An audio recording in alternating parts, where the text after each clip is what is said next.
WFSB Channel 3.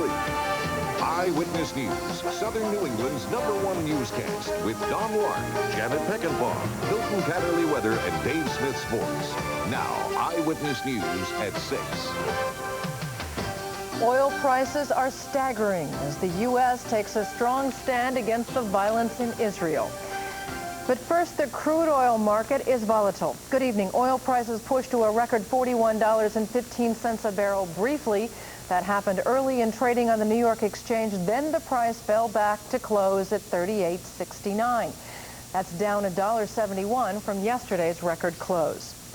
The Gulf crisis is hitting many Connecticut cities and towns hard, and with winter approaching, fears of soaring fuel costs have managers looking at any way they can to save money. As Channel 3's Allison Schaefer tells us, one town is moving quickly to tighten its belts. Effective immediately, the town of Hamden will cut back on library hours. Hamden also plans to monitor town officials' car and gas use. Mayor John Carasone will even post signs reminding employees to turn off lights and turn down thermostats.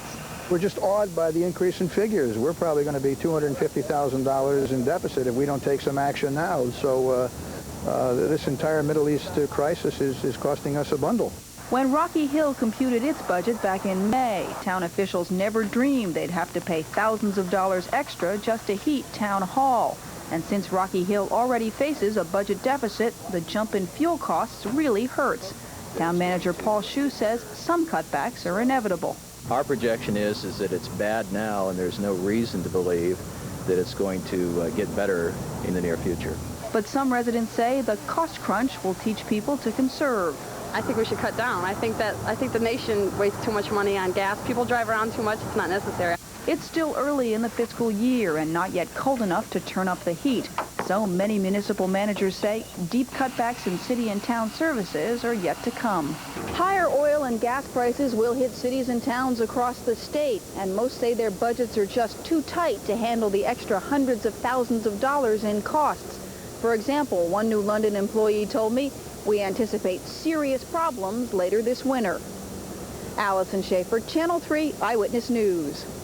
No question tonight the UN Security Council will condemn Israel for the police killings of 19 Palestinians in Jerusalem, but there's a danger that vote could threaten America's position in the Persian Gulf. The U.S. has drafted one resolution criticizing Israel for excessive force. However, the U.S. would likely veto a tougher resolution proposed by the PLO, and that would likely dismantle Arab support for the U.S. push against Saddam Hussein. Security Council members are deciding now which resolution to vote on. Developments in the Persian Gulf. The crash of an Air Force jet in Saudi Arabia today killed both crew members. It's the fourth crash in 3 days and is under investigation. More Americans are hoping to get out of Kuwait and Iraq tonight, though the first freedom flight in 3 weeks has been delayed at last report. At least 350 Americans, most of them women and children, are expected to be aboard. Based on congressional testimony today, they'll be getting out just in time. I saw the Iraqi soldiers come into the hospital with guns. They took the babies out of the incubators. Took the incubators and left the children to die on the cold floor. I lived in a state of constant terror and anxiety, not knowing if the Iraqis were going to break down my door in the middle of the night to rape me, torture my children, or take my loved ones from me. A hearing on human rights abuses is told of torture, executions, and looting that continue in Kuwait. Following this latest freedom flight, at least 600 Americans remain stranded there, more than 300 in Iraq. The Navy tonight calls off the search for 8 American Marines missing aboard 2 helicopters that crashed on Monday. A Massachusetts man, Sergeant John Kilkus of Norfolk County, was among those lost. An Air Force reconnaissance jet went down the same day, killing both crew members. Meanwhile, here at home on the UConn campus, a group called Students for Peace denounces the American military intervention and calls for a peaceful solution to the crisis. And tonight, 7 families with soldiers in the Gulf release an open letter to President Bush asking for a promise he won't order an attack. They say the U.S. has no obligation to defend Kuwait, and any attack on Iraqi forces would cost thousands of American lives. We'll be back with more in just a moment. Something a little awesome going on in the weather, especially in part of the state. You feel the temperature falling? Oh, unbelievable. I'm going to go put a coat on. That loud noise you heard outside was your thermometer dropping this afternoon. At Channel 3, our temperature dropped 17 degrees since 2 o'clock. Right now, it's in the 60s. Our reading is 64 degrees. The dew point 54 on a northeasterly wind of 5 miles an hour and rising barometric pressure 30.31 inches of mercury. And our weather watcher, Art Kale, had a dramatic temperature drop of more than 20 degrees this afternoon. The weather isn't quite as dramatic on the shoreline where readings are in the 70s, but inland it is much cooler as a weather front pushes down through New England. Art has 59, 64 in central Connecticut, the 50s in western Massachusetts. We think this cool air will retreat tomorrow, and we'll be back in the warm air by tomorrow afternoon. But right now, cloudy skies over New England. In the mid-Atlantic states, the leftover moisture from what was Tropical Storm Klaus bringing rains to the mid-Atlantic states, and a new tropical storm southwest of Florida named Marco looks like it'll move northward into the United States over the next 36 hours. As a matter of fact, we have 2 tropical storms which we will have to watch to see about their effect on our weather locally. Tropical Storm Lily, 600 miles east of Bermuda, and Tropical Storm Marco.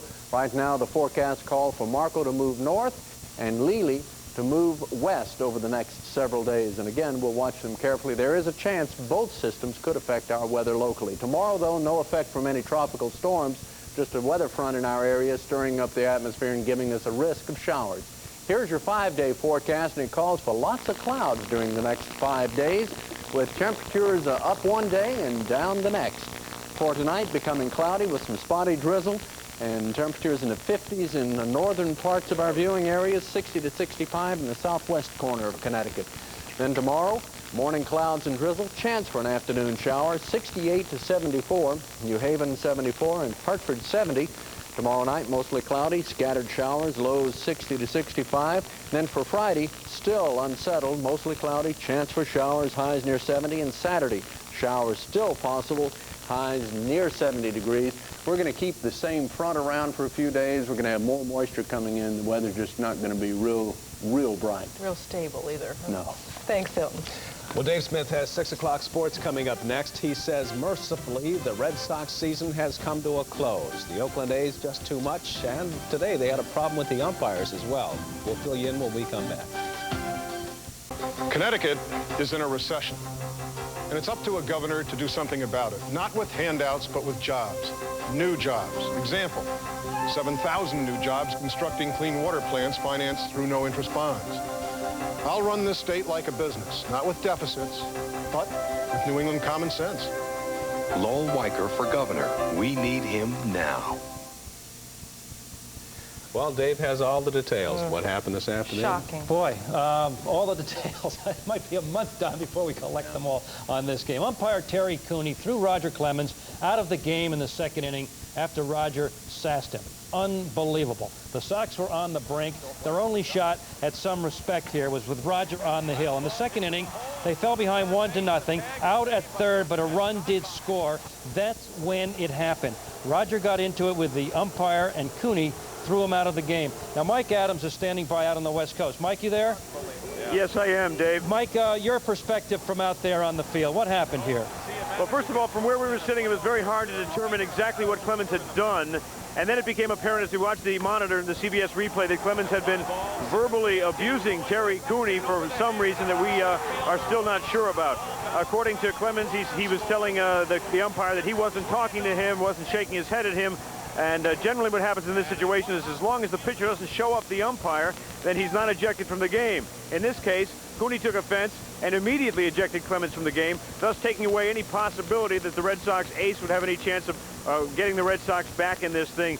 Taking nothing away from the Oakland Athletics, though, Dave, I really think that they would have swept this series anyway. They're a far superior team. The Red Sox still unable to get their bats going against Dave Stewart or any of the other Oakland A's starters. But this particular incident ruined what might have been an exciting game for Red Sox fans with Roger Clemens in there. And I think that there's going to be some close scrutiny as to what Terry Cooney did in this situation. No warning was issued. He just immediately ejected him from the game. Thus, some Gatorade flew out of the dugout. Marty Barrett was thrown out, and all the hullabaloo started. Unfortunately for Red Sox fans, there was no dice going here anyway as far as winning this series. The Oakland A's, the far superior team, probably in the best team in Major League Baseball. Just unfortunate that Clemens had to exit in such a manner, and we'll hear more about it, I'm sure. Mike, could you feel the air deflate around the whole aura of a playoff series when he was thrown out like, that's it? As soon as he was thrown out, Dave, the lines became extremely long at the concession stands. That's about the only thing we noticed here. The Oakland A's fans, of course, have been very used to winning. They had 3 straight championships in the 70s. They have now had 3 American League Championship Series in a row. So they're used to winning. As soon as they saw Clemens thrown out, I think they just lost a little bit of interest in watching this particular game take place as it went down and just waited for the end so they could celebrate, as they're doing now outside the ballpark. Yes. All right, Mike, believe me, it was the same feeling here on this coast when that happened as well. Mike, listen now, hang on here. I want you to hear what Roger Clemens had to say. After the game, he was asked, what did you say to Terry Cooney?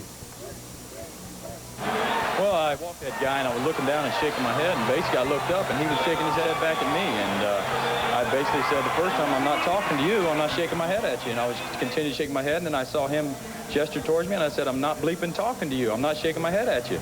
The next thing I know, I was out of the game, so it might have had something to do with yesterday when he blew a call at first base on a check swing, and some guys made some motions towards him then. I don't know, but I was very surprised. I didn't know I was thrown out of the game until after the fact. Told Tony, let's go. And basically, when I walked the guy, I was disturbed about that. And I don't know. I can't believe it. And it was unbelievable, really. So, Mike, that's what Roger Clemens said. When you get into the dressing room with the Boston Red Sox, good luck. I'm sure there's going to be some angry ball players.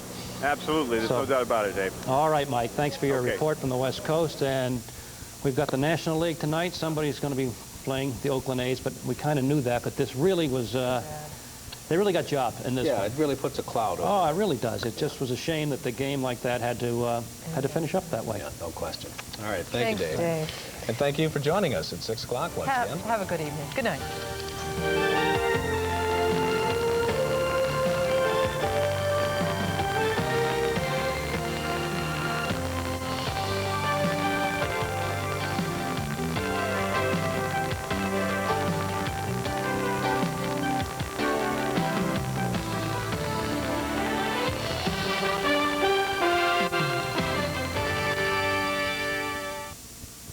Now, here's a WFSB editorial.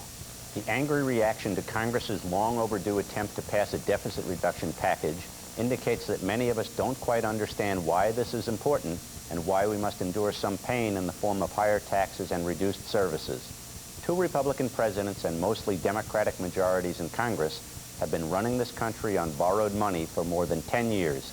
It's the national equivalent of a family running amok with credit cards and then failing to pay even the interest on what they owe.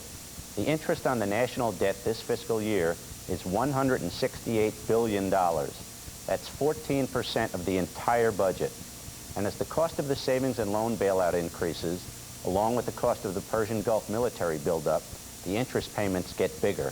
If we don't start paying now, we as a people will be responsible for squandering our legacy as a great power. WFSB welcomes opposing viewpoints. The man they married did the unthinkable. Husbands who killed their own daughters. On the next Oprah Winfrey Show. Tomorrow at 4, only on WFSB 3.